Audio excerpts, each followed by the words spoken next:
చంద్రబాబు దొంగ దొంగ దొంగ.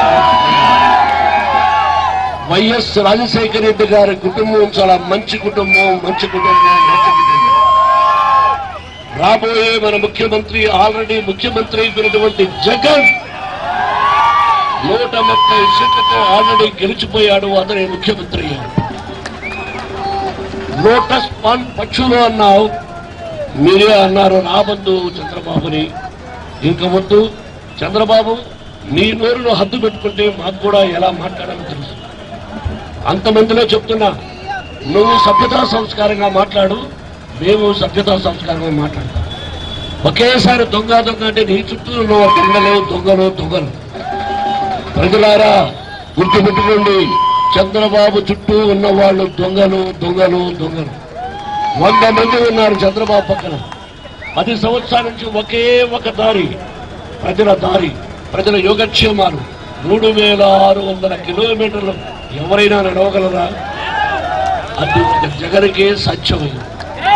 కాబట్టి ఒక్కసారి నేను చెప్పానని చెప్పండి. మీకు ఇష్టమైతే 3 సార్లు జై జగన్ జై జగన్ జై జగన్ అనండి. తిరుగుతుంది, మళ్ళీ షర్మిల తిరుగుతుంది. మీరు ఆలోచించుకోండి. ప్రజల యోగక్షేమాలు ఆల్రెడీ తెలుసుకున్నటువంటి జగన్ మన ముఖ్యమంత్రి మీకందరికీ మంచి చేస్తాడు, మంచి చేస్తాడు. కాపు సోదరులారా, రాజు సోదరులారా, కమ్మ సోదరులారా, అన్ని వర్గాల వారికి నా హృదయపూర్వక నమస్కారం. మనం తెల్లవార్తలేస్తే ఒకరి ముఖాలు ఒకరు చూసుకుంటాం. మనకు కులకొద్దు, ఆ తప్పులు మనకొద్దు. ప్లీజ్, నేను కాలేజీ పెట్టాను, అన్ని కులాల వాళ్ళు, అన్ని మతాల వాళ్ళు రావాలి. మరొక్కసారి మీ అందరికీ, ఇది పేరేమిటి?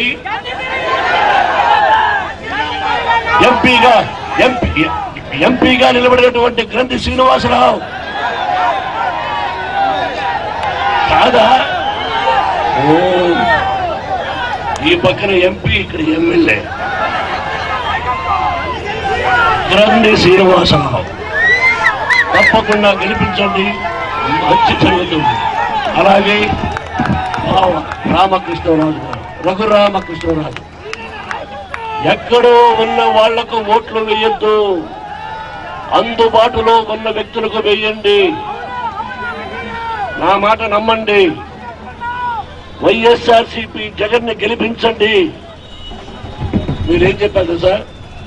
ఏమిటండి మోహన్ గారు గెలిపించండి అంటారు? ఆల్రెడీ గెలిచారు కదా, చెప్పండి ఒకసారి.